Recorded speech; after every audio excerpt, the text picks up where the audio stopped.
Everybody, welcome back to the Triple Play Performance Podcast. We have another special guest today. We're going to be talking about something that intrigued me when it came across my desk, and it said that you could increase your lifespan by double. And so right off the bat, I had to pay attention to that. And we got a special guest today, Chris Burres. Welcome to the show from Houston. From Houston, Dr. Mike, thank you so much for having me, and aloha to Hawaii. So what's going on in Houston? How's Houston? Well, Houston's right now, I don't know if you know this, apparently the virus has entirely disappeared from the state of Texas because we're getting rid of masks, right? Like that's what's one of the things that's happening. A lot of debate about that, even in our office, and some of it contentious, so that's interesting.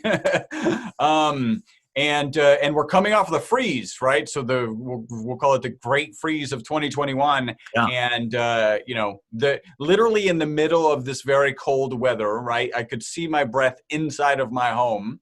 I'm thinking to and asking my wife, hey, should we invite people for next Tuesday for a pool party? Because it was going to be in the 70s the next 5 days from now. It's so warming up. Oh, glad you guys made it out of that and everything's well with that. Yes. Oh man, yeah. So tell us a little bit about your story, your background. I heard in another podcast that you did that you do improv. Yes, I have done professional comedy improv here in Houston. That theater is no longer around. Hopefully that's not entirely because of me. That was a very exciting time in my life. And I look very fondly on it. And in fact, if I had the opportunity to do it in a very relaxed way, meaning like in that particular troupe, there were no required practice. I'm just so busy right now. If I joined kind of a traditional troupe, you've got to be there Monday, Wednesday, Friday to practice with the team. And then you got to be committed to like 2 shows on Saturdays, 2 shows on Sundays. And I'm just not in a position to do that now. But I do absolutely miss it. And it's an absolute joy to do. A lot of people think like it takes a lot of thinking to do it. And it's actually the opposite. It really takes a lot of like letting go of everything that you can control, because the answer to the next thing that you're going to say is held by the person you're on stage with.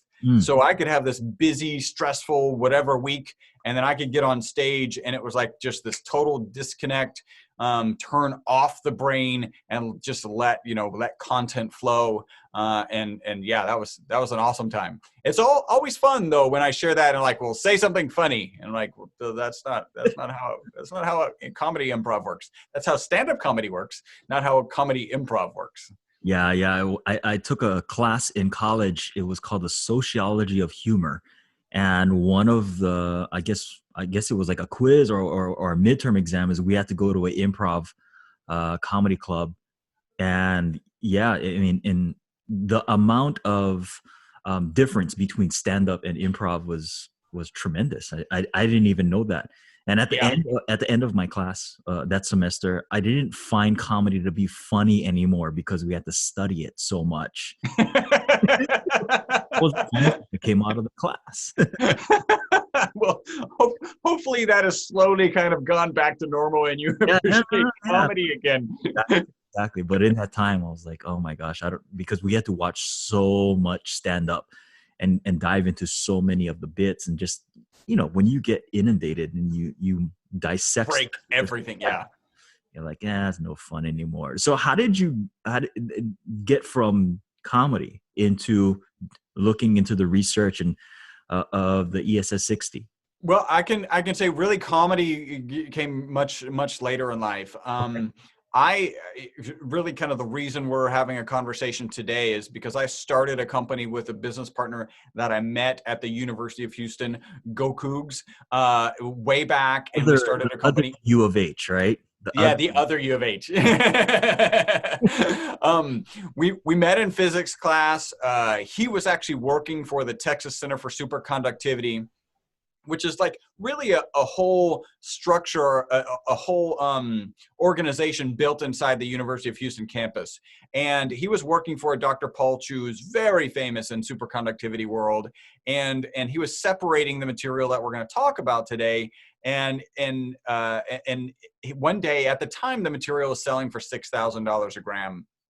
So one day, Dr. Paul Chu came in and he was like, "You're young college students. This material is selling for $6,000 a gram.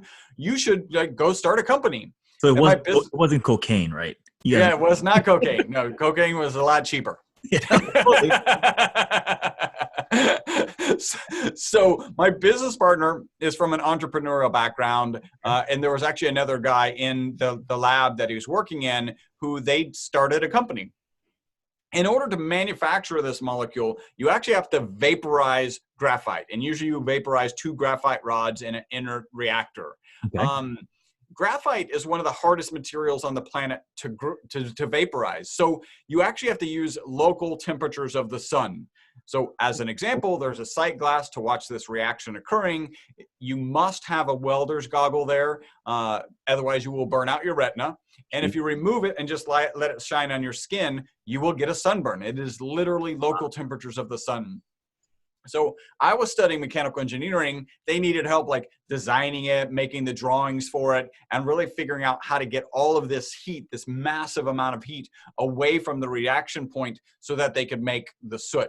And really, the other business partner was supposed to stay, and I was supposed to go away at some point. It happened the other way. The other business partner had a lot more fun college things that he wanted to do. And Robert and I, really, we are the first company that still exists to deliver commercial quantities of carbon nanomaterials. And we started doing that in 1991. Wow.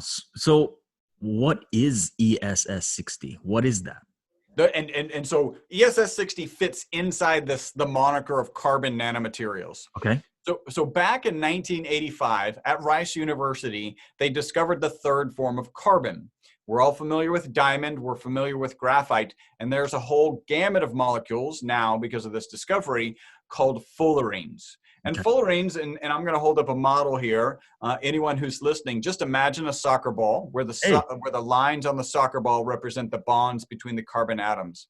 So you have a spherical molecule of 60 carbon atoms.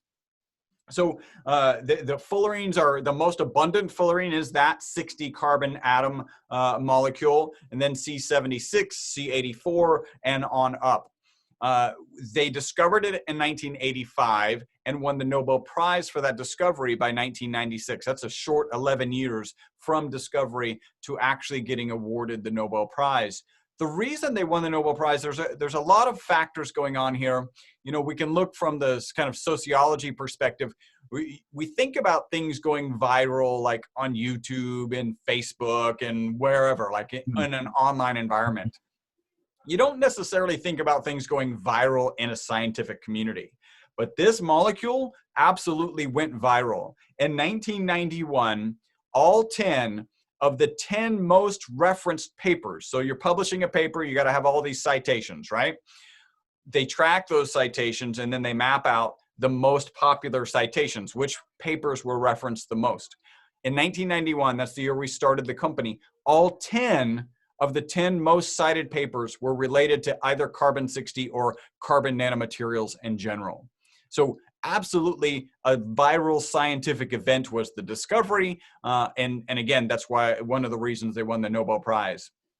The other reason is they figured, they kind of said that this buckyball, that's what we affectionately call it, this buckyball was like a 3D version of benzene, right? So if you're familiar with benzene, benzene is a 6-sided carbon ring, and it's ubiquitous in modern society. In fact, we don't have modern society without the benzene ring. Yep. And with your background, you know this, but for those of you who are listening or watching, just look around you and everything that's plastic has benzene as a base. Most medicines have benzene as a base. Detergents, benzene as a base. So we literally do not have modern society without the benzene ring. So you think about it, they thought, well, this is like a benzene ring. In fact, a lot of the chemistry that works on benzene works on the exterior of this buckyball. And so, you know, ubiquitous in society, again, that's why they won the Nobel Prize. It's also why they did a toxicity study that was published in 2012, which is probably the real reason we're having our conversation today. In that study, they assumed it would be toxic. It turns out benzene is a known carcinogen and is absolutely toxic. So when it's on its own, when it's not turned into plastics or medicines or whatever useful thing in society, benzene on its own is actually very harmful and very dangerous. So they assumed that this buckyball would be harmful. Actually, they also assumed it would be a carcinogen. So they did a toxicity study, and they published the results in 2012. In that toxicity study, they gave rats water, one group of rats water, one group of rats olive oil, and another group of rats olive oil with ESS60. Now let me kind of bring into the scope, what is ESS60? So the molecule as it stands is carbon-60, and there's peer-reviewed published research that proves that when you improperly process carbon-60, it's actually harmful. ESS60 is C60 that's been processed for safer human consumption. So in that study, they gave rats water, rats olive oil, and then rats olive oil with ESS60. Again, remember, it was a toxicity study. Instead of being toxic, those rats lived 90% longer than the control group. Holy moly. Yeah. So just like $6,000 a gram should knock your socks off, a 90% extension of life implies that the average human would live 152 years. Holy. That's not the oldest human. That's the average human, right? So it's the single longest longevity experiment result in mammals in history. So yeah, here's another kind of viral event because that's such a remarkable result. In fact, the next best researched way to live longer is called calorie restriction. Right. And the research is very clear on this. They've done it in multiple animal models. If you reduce your calorie consumption by 30%, you can extend your life by 30%. I call this the starve yourself 1/3 to death diet. And usually when I put a flyer out, nobody signs up. Yeah. I don't know, maybe it's a marketing thing. Nobody's signing up for that.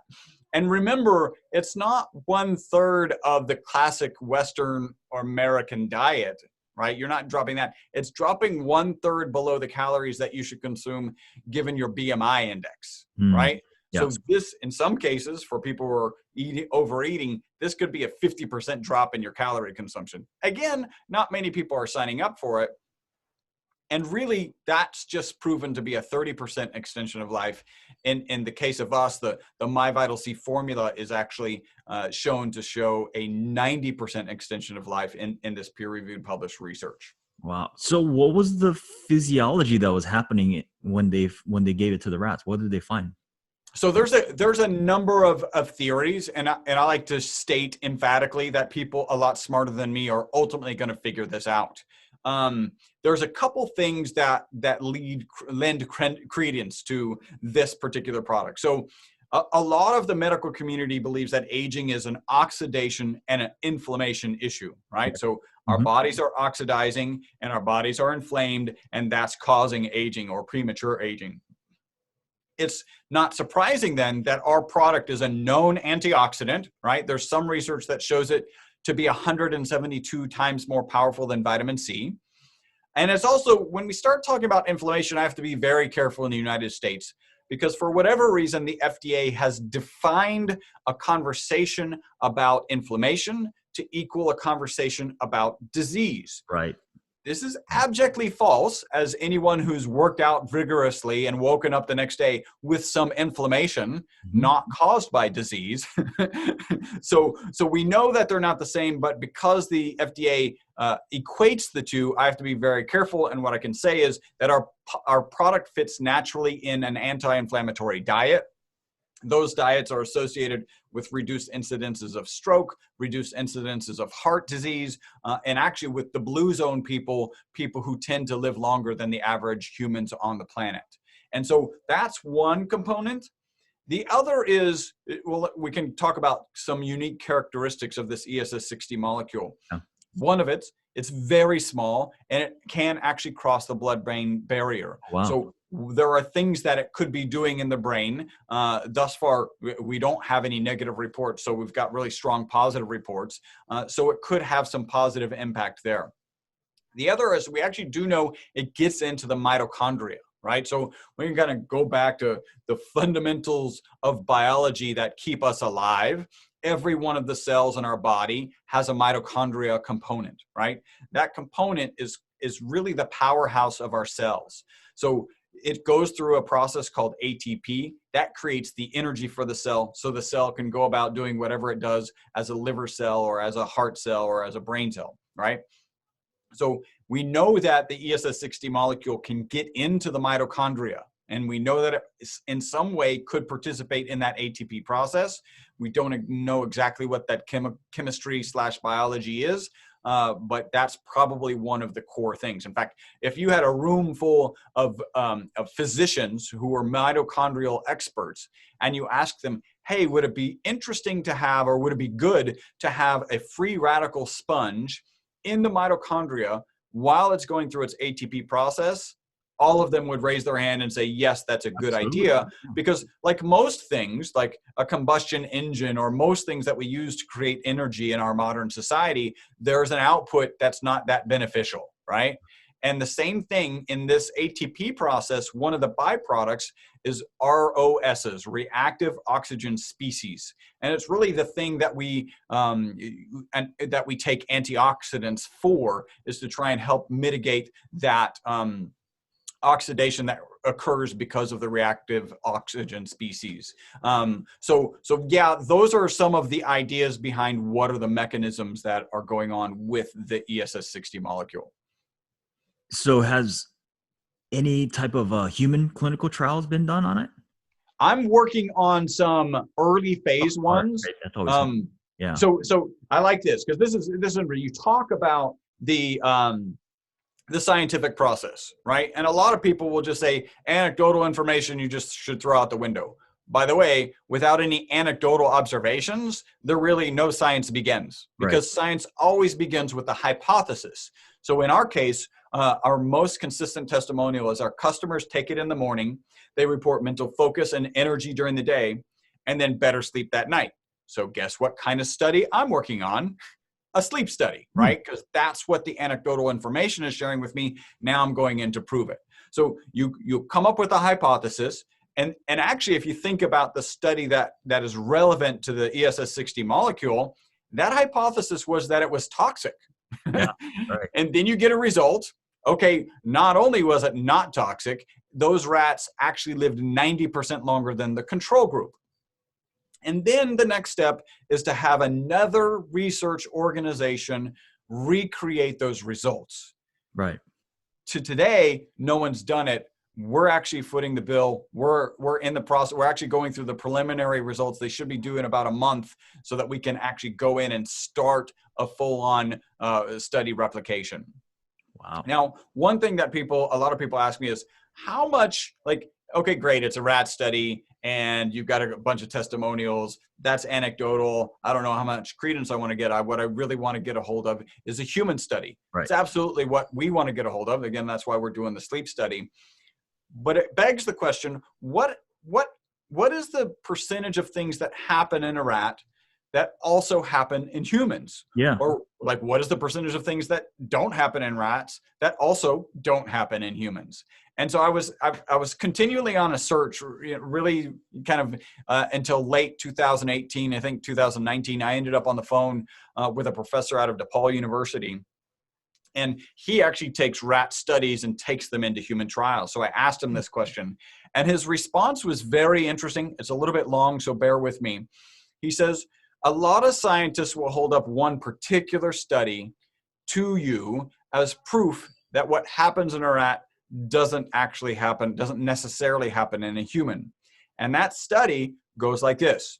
There was a morning sickness medication, and they gave it to rats, and nothing bad happened to the rats, so they went into a human trial. They started giving it to humans. Of course, pregnant women with morning sickness were taking it, and they noticed that the fetuses, unfortunately, were coming out deformed, some small percentage of them.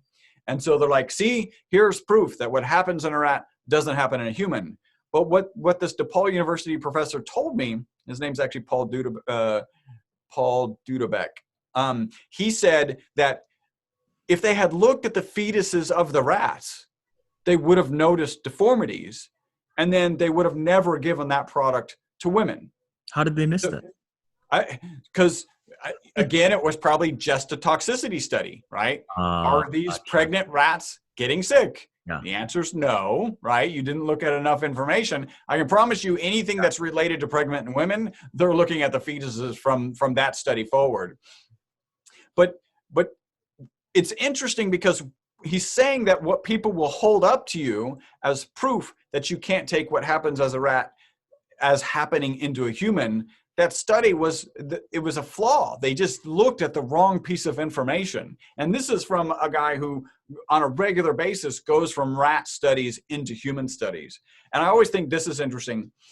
I don't know if you know this, that from a DNA perspective, we're closer to rats than rats are to humans. I mean to mice. Yes. Right? So our intuition about like genetic applicability is actually just all wrong. Yeah, exactly. So you got all this stuff, and then you started your own company out of it. Walk us through that process, because there's so many supplements on the market. One, why did you want to dive into that? And two, what do you see in the supplement industry? Because I mean, I'm in that same boat. As a practitioner, I get questions from patients. They go to a store and they're like, "There's thousands of supplements. How do I choose one? How do I know if it's a clean supplement or not?" All that kind of stuff. So walk us through that. So your question started with, tell us why you wanted to dive into that particular market. And what I'm going to tell you is how I tried really hard not to get into this market. So basically that study comes out in 2012. Mid 2013, we start getting phone calls and people are like, "Hey, how much in a dose?" And you have to imagine me and my business partner. We've got our carbon nanomaterial scientist hats. We're comfortable selling, high quality products to research institutions around the world, who, by the way, when they receive our material, the first thing they do is give it to a grad student or a research assistant, and they go check and make sure that what we sold them was exactly what we promised we would sell them, right? So there's no room to hide behind consumers who don't know what they're purchasing, right? Sounds kind of like a supplement purchaser. So we're answering the phone. They're like, "Hey, what's in the supplement?" And we're like, "No, we're carbon nanomaterial scientists. You take this stuff, literally the stuff that they were asking for, how much in a dose. You put it in tires, you put it in ink, you put it in batteries, you put it in photocells. You do not put it in the human body. In fact, in 2013, we added not for human consumption to all of our products. Imagine, opened our doors, 1991. There was no need to add not for human consumption all the way until mid 2013. And we added not for human consumption. And I want to share, it was clear that the data said properly processed C60, ESS60 is safe, right? They had injected rats subcutaneously. They had rats inhale it. They just excreted it out. Everything that they could do with rats and test subjects, when properly processed, it was harmless. But there was research that showed C60 improperly processed was actually harmful. So we could have just launched and said, "Hey, let's get in the supplement industry there." But we really tried not to. Like, it wasn't our aspiration to be, I'm not supposed to be a supplement guy, right? So added not for human consumption to the labeling in 2013. We're still getting phone calls, 2 phone calls a week, 1 to 2. And there are people calling us up and saying amazing testimonials about the benefits that their quote unquote rats were getting on the product. So they'd be like, "Hey, my knee pain is gone." And we're like, "You mean the knee pain of your rat is gone, right?" Because it literally says not for human consumption on the labeling. Right? Sounds like biohackers, right? Exactly right. And so we're going through that. That's moving forward. In 2017, a guy with a really big YouTube following starts talking about all the benefits he's getting from taking it on a daily basis. And our phone goes from ringing once or twice a week to like 10 times a day. So my business partner and I, all right, I did some research. The research didn't encourage me much. There was one particular peer-reviewed published research paper that I read that said 50% of the supplements that are on the market do not have in them what they say they have in them. Yeah, that's scary. Right? It's really scary. And then we're like, well, is that an industry we want to participate in? Like in general, no. The answer is really no. Mm-hmm. I believe actually that people become supplement guys or gals one of two ways. One of them is they wake up and they decide they want to be wealthy, and they decide they're going to do it with supplements. Yeah. And I have no problem with people being wealthy. That's just not how I ended up here. The other is they have a physical challenge, maybe their own physical challenge, or maybe the physical challenge of a loved one. And they do the research and they solve it with supplementation. And now they want to save the world. Hopefully it doesn't surprise you. I am not against people saving the world. It's just not how I ended up here. I've been making this soccer ball shaped molecule since 1991, selling it to research institutions around the world so they can do ink and battery and photocell research.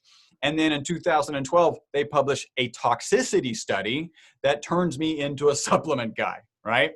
Like none of this makes any sense. And it's like, that's why we avoided it from mid 2013 to 2017. So when our phone started ringing so much, my business partner and I, we sat down and we said, hey, like, what are we going to do with this?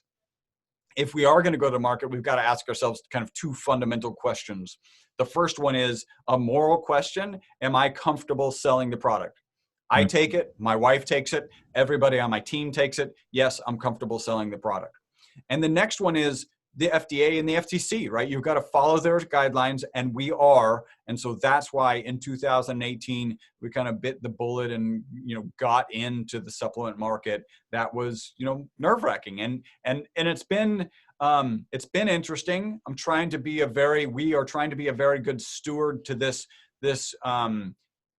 formula, right? This ESS60 molecule. And it's been a little bit disappointing because really in the C60 space, there's a lot of producers of C60 and oil. And we've tested a lot of those products. Most of them, not surprisingly, don't have in them what they say they have in them. A lot of them, I would say, are woefully low in their concentration. And so really, ESS60 is about properly processing it and about keeping consumers safe. So you said that it costs $6,000 a gram. I'm assuming that your product does not cost $6,000 for people. It does not. And the prices come down quite a bit.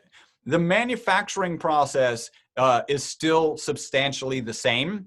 Okay. We've just kind of invested in the right infrastructure so that we can make it faster and cleaner. By the way, this manufacturing process is the worst manufacturing process. Like, you're literally dealing with, have you ever had to change an ink toner for a printer or a copier?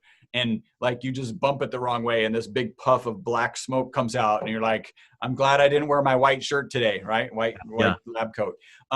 That's the material. That's the same density of the material that we make when it comes out of the actual reactor.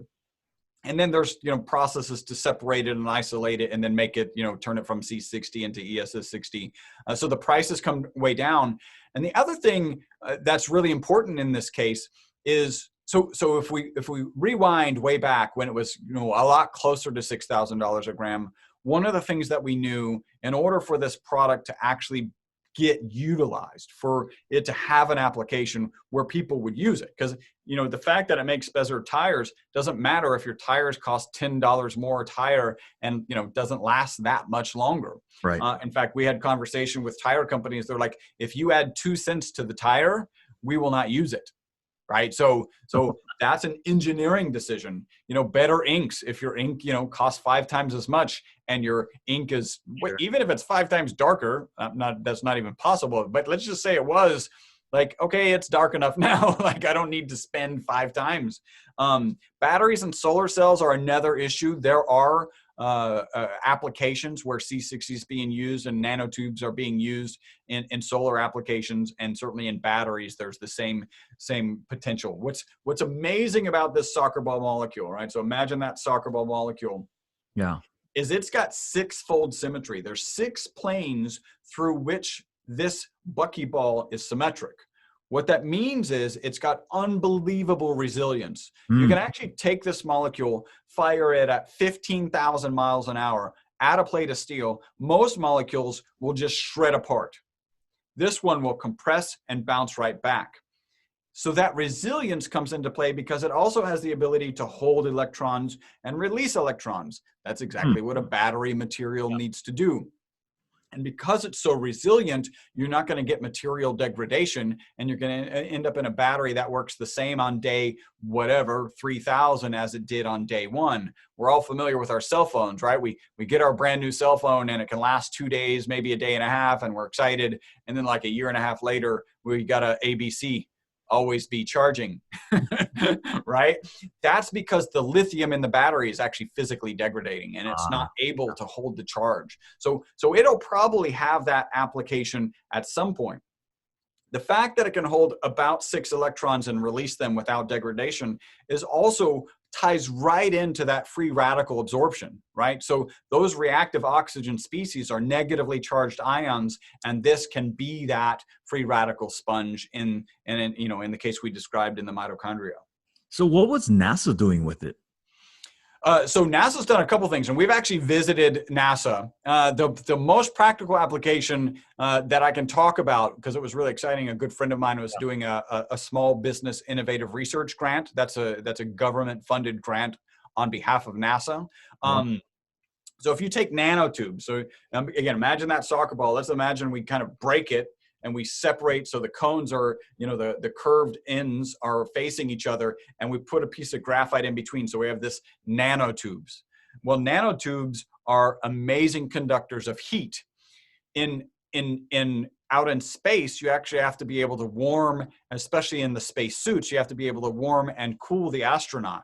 And one of the challenges, if you're using a synthetic fiber, synthetic fibers do not carry heat well. So these astronauts end up with this mesh of water temperature controlled tubing all over the interior of their suit. Well, if you can incorporate, and this is what my friend did, incorporate nanotubes into the fibers that are holding those tubes, then you could get rid of, say, half of the tubes, because you actually end up having enough heat transfer along the material versus just out through the tubes. Wow. That's crazy. Yeah. I'll blow your mind one more time. So you deserve a Nobel Prize when you add a symbol to chemistry, like all of chemistry. So chemistry now has a new symbol, and it's the at symbol, and it's because of this ESS60 molecule. So we're used to the at symbol from Twitter.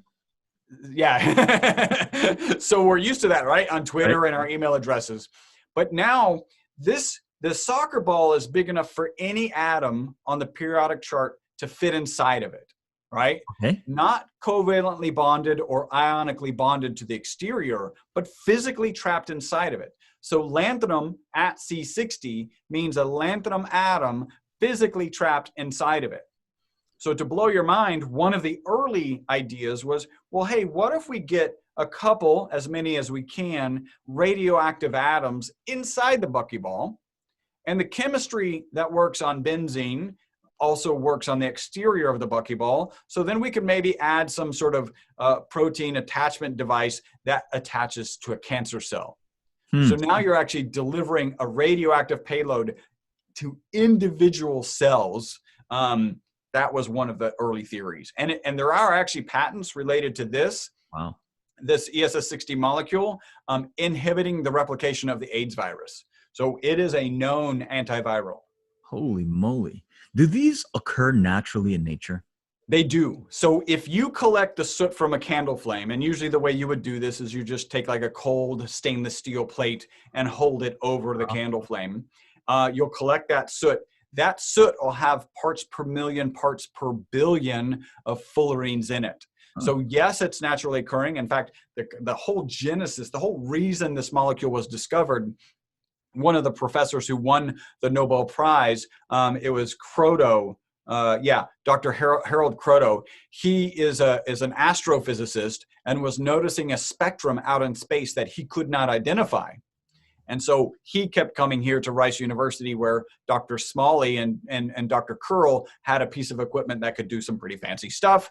And he was like, hey, let's put this carbon into this piece, into this equipment, so it can see if you can create something that creates that spectrum out in space. Ultimately, it was proven, yes, that spectrum out in space, there's tons of C60 out in space. Wow. Holy moly. With taking this, what are your theories? How long can a human live? Well, that's a great question. So, not just by taking this, I think we can live forever. And I think the evidence that I get, there's a book called Lifespan. I don't know if you've read it, by Dr. David Sinclair. Yep. Yeah, phenomenal book, right? And his theory and his example is, if I can take a Dr. Mike cell and I can pull DNA out of it and I can go clone a baby Dr. Mike, right? Then you have in your body everything you need to be younger. We just got to figure out how to manipulate the system so that we can make that happen. Now that's that's a non-trivial process, obviously, but if you think about how quickly things are changing, right? And a lot of people are like, oh, things are changing so quickly, it's just hard to get my head wrapped around how quickly they're changing. Yeah. I've got some really bad news for you. The rate of change will never be slower than it is today. What do you mean by that? So tomorrow, things are going to be changing faster than they are today. Right. And the next day, faster and faster and faster and faster. Because, I mean, one, it's like population related, it's internet related. So we can actually have incredible mitochondrial experts on opposite ends of the planets who are the creme de la creme of their science. Maybe one happens to be in a small village and one's in downtown New York City, but they can now collaborate on projects. That couldn't happen before. If you thinking just in terms of telecommunications, how quickly we went from, whatever, smoke rings, right, with a wet blanket, and then boom, we've got a telegraph, and then that becomes a telephone, and then that's a cell phone. Like, how quickly did we go from cell phone to smartphone? Like, those devices are worlds apart, and it happened a lot faster than we went from telegraph to telephone. So yeah, it's going to be faster, and that speed is obviously going to have an impact of how quickly we're going to learn to pull these levers. Interesting. Last couple questions. What are your top daily health practices? Okay, so I have gotten in the habit of exercising 5 days a week. So I jog 3 days, and I have a personal trainer on 2 days, and I'm really doing kind of free weights. I do a little bit of dumbbell work, but it's a consistent workout 5 days a week. I've actually been doing that for like the last 6 months. Haven't felt better. It's just amazing. Sleep. So we haven't actually talked about much of the benefits. A lot of people might be kind of in the biohacker sphere and go, okay, those rats live 90% longer. Like, how do I, again, how much in a dose, right? But it turns out that we get a lot of positive testimonials about the product and a lot of reasons that you should take it. So if you ask me kind of my routine, one of them is working out, one of them is sleep related to the product, and then one of them is just my routine. So I do a bulletproof coffee kind of scenario in the morning, which has MCT, but we actually have an MCT product that has our ESS60 molecule in it. So add the bonus of the ESS60 molecule to the benefits of a bulletproof coffee. And then while that's mixing, I'll actually take a teaspoon and a half of our olive oil product. Our olive oil product is the one that we recommend that you start with. And the reason is first and foremost, we're scientists, and the actual research was done on olive oil, not MCT oil, not avocado oil. We only have those because our clients are very interested in having them. And then the next is, you actually can't get much of the ESS60 molecule to dissolve in any of the oils. You can get about 0.8 milligrams per milliliter in olive oil. You can get about 0.6 in avocado oil, and you can get about 0.3 in MCT oil, right? So if you're looking for the bang for the buck in terms of the ESS 60 molecule, not only is that's where the research is, but the ESS 60 molecule is, you've got a much higher concentration in olive oil. So I'll take that teaspoon and a half, and typically our recommended serving is 1 teaspoon or 5 mils. I'll take a teaspoon and a half, and then when I have a salad, which is very often for lunch, I'll actually put our avocado product on my salad. Oh, nice. And then I do intermittent fasting on Mondays and Tuesdays. So like coming off of the weekend where I've been cheating a little bit, sometimes a little bit more than a little bit, I do about an 18-hour fast on Mondays and Tuesdays. Awesome. Where can people get this stuff from? All right. So we actually made a URL. Let me share this, and then I'll share a couple of kind of the stories of really myself and then my customers. So we made a URL for your audience, myvitalc.com/triple-play-doc. And that'll get them to your page, really. Cool. And there they'll find this bottle. We actually have a really convenient single shot version. So this is, for those of you listening, I'm holding up a little kind of plastic ampule that holds exactly 5 mils, 1 teaspoon. So you can take this on the go. That package comes with exactly 30. It's important. The bottle is about $100. If you go on subscription, you can get it for $74.95. That's a 25% savings. Do that. Take advantage of that savings. You can cancel that at any time. We've also added a coupon, and the coupon code is triple play doc, and that'll get you an additional $15 off of your initial order. Which one should they start with?